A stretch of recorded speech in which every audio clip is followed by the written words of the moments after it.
Bobby Blizzard is a former professional football tight end who played for 8 seasons from 2004 to 2007.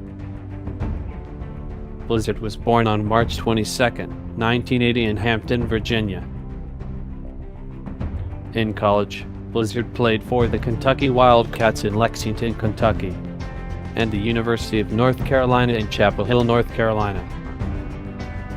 Over 8 seasons, Blizzard played for the Pittsburgh Steelers, the Arizona Cardinals, the Baltimore Ravens, and the Cincinnati Bengals.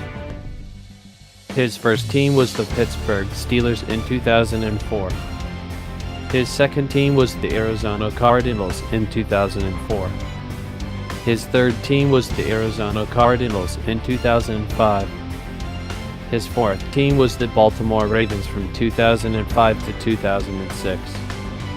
His fifth and last team was the Cincinnati Bengals in 2007.